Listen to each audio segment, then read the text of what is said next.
Halo, assalamualaikum warahmatullahi wabarakatuh, teman-teman semuanya. Di sini videonya masih mengenai Figma ya. Dari yang sebelum-sebelumnya masih kita bahas tentang Figma. Nah, kalau di video sebelumnya sebenarnya udah ada yang splash screen ya, tapi splash screennya itu memang kita menggunakan ada gradient atau gradasi, tapi bentuknya adalah radial. Nah, sekarang kita akan coba untuk membuat gradasi, tapi gradasinya adalah gradasi lurus gitu ya. Nah, kemudian ini akan diterapkannya di mana? Ini akan kita terapkan di onboarding screen gitu ya. Nah, jadi contoh di sini saya sudah buat ya dua, yang dimana warnanya itu sudah bergradasi. Nah, lalu bagaimana yang misalnya belum, ini kan masih putih ya. Jadi yang pertama teman-teman masuk ke dalam fill, kemudian ada gradient. Nah, di sini sebenarnya kan ada banyak ya, ada gradientnya, ada yang radial, mungkin yang kemarin kita buat ya untuk di yang splash screen, ada angular seperti ini, ada juga yang bentuknya diamond. Nah, di sini saya akan coba untuk membuat yang linear. Nah, untuk linearnya sendiri ini tidak hanya dua warna ya, jadi teman-teman bisa menggunakan beberapa warna dengan cara mengklik ya, mengklik di bagian ini. Nanti kalau kita mau hapus, teman-teman bisa menghapusnya ya, misalnya di bagian yang bawah gitu ya. Oke. Nah, jadi nanti di sini kita akan coba, misalnya kita akan menggunakan warna, itu sebenarnya tergantung ya dari teman-teman. Nanti sesuaikan saja dengan palet warna yang memang sudah dipikirkan sebelumnya. Karena mungkin teman-teman sudah berpikir atau memikirkan palet mana, warna mana yang cocok gitu ya. Oke, misalnya kita menggunakan ini. Nah, di sini karena onboarding screen itu kan biasanya memang semacam informasi lah ya. Informasi dari aplikasi kita, yang dimana biasanya itu akan muncul satu kali ketika kita pertama kali membuka ya. Nah, untuk onboarding screen jelas tidak akan sepolos ini lah ya.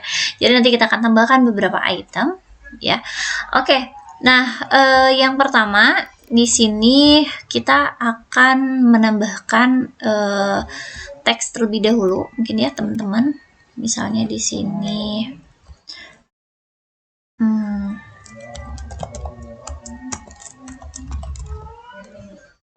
selamat datang dan sebagainya lah ya. Kalau di sini kayaknya mungkin saya akan mengisinya dengan ya dummy dulu saja sepertinya ya. Oke. Nah, nanti teman-teman itu bisa di setting ya. Nanti di sini kan ada ya. Oke. Nah, di sini jika teman-teman tidak yakin ini di bagian tengah, nanti teman-teman lihat biasanya selalu ada garis. Nah, seperti ini garis merah berarti dia memposisikan bahwa dia benar-benar ada di tengah si halaman gitu ya. Jadi kalau misalnya membuat UI itu kita usahakan bahwa dia presisi gitu ya, kiri kanan itu sesuai. Oke. Nah, nanti di sini teman-teman kalau misalnya sudah menambahkan ya, teman-teman bisa menambahkan apa saja ya. Ini saya Ctrl D ya.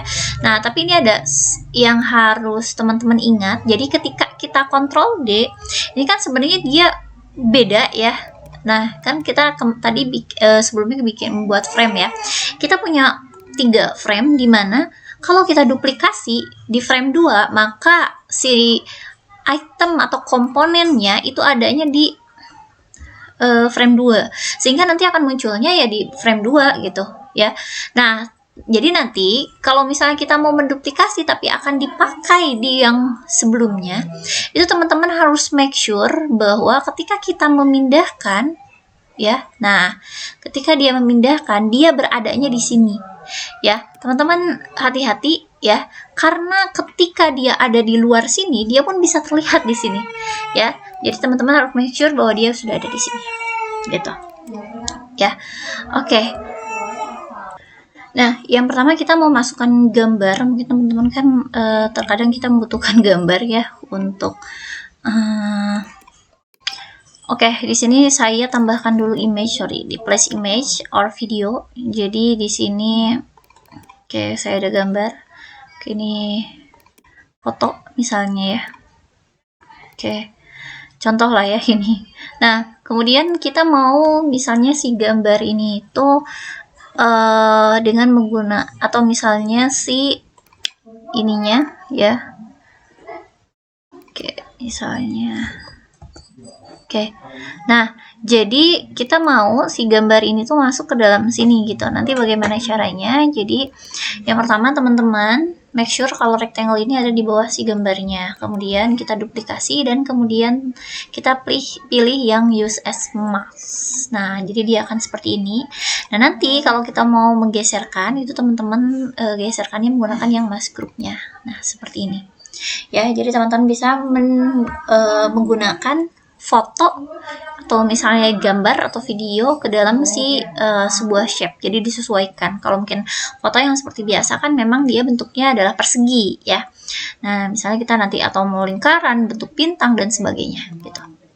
Nah, kemudian bagaimana kalau misalnya teman-teman maunya itu membuat ya dari gambar-gambar. Nah, sebenarnya teman-teman bisa mungkin caranya dengan yang tadi di import ya. Nah, atau teman-teman bisa menggunakan gambar yang ada di sini. Misalnya di sini saya pakai yang blast di sini. Ya. Nah, nanti kita bisa memilih gitu ya yang mana. Nah, ini kalau misalnya kita mau bikin ya, tadi saya klik randomize. Tapi teman-teman misalnya kita pilih saja salah satu misalnya ya. Oke, kita coba yang mana ya? Contoh saja lah ya. Oke, misalnya. Oke, misalnya kita contoh yang ini. Nah, ini sih sebenarnya teman-teman bisa mengubah ya. Jadi misalnya teman-teman mau dia nih si gambarnya itu bagaimana gitu ya, yang di dalamnya ini hairnya ini ya. Oke. Nah, nanti kalau sudah, nah ini kan sudah masuk ke sini gitu ya. Nanti pun kalau misalnya teman-teman butuh lagi gambar yang lainnya, teman-teman bisa cari saja gitu ya di sini. Ini sebenarnya banyak sekali, bukan cuma untuk yang blast. Kalau teman-teman mau yang 3D ya, nanti teman-teman pasti akan mendapatkan yang 3D. Misalnya di sini ada 3D icon gitu ya. Dan ini sebagainya teman-teman bisa ini. Kalau sebenarnya 3D icon ini yang sudah saya run ya. Nanti kalau misalnya teman-teman mau 3D, nah ini kan mungkin pas pertama ini nanti bentuknya seperti ini, itu teman-teman klik run saja, nanti dia akan nge-run seperti ini. Nah, kalau nanti sudah ada, nanti tidak perlu di run lagi gitu ya. Gitu. Misal kita kasih contoh, nah ini tinggal kita add saja ya. Nah, seperti ini gitu. Jadi dia sudah ada di sini. Nah, jadi itu mudah ya teman-teman untuk insert gambar, baik itu dari foto ataupun misalnya dari icon-icon yang teman-teman punya gitu. Oke, nah nanti kalau misalnya untuk ini ya interaksinya ini masih sama seperti yang di video sebelumnya, bagaimana berinteraksinya ya. Tapi kita perlihatkan saja bahwa memang ini terlihat bahwa dia memang bergerak gitu ya. Jadi nanti ada perbedaan dari warna ya di lingkaran-lingkaran yang kecil di bawah ini gitu ya. Oke, mungkin cukup sekian untuk yang video import gambar dan untuk menambahkan gambar ya. Oke, terima kasih, sampai jumpa di video selanjutnya.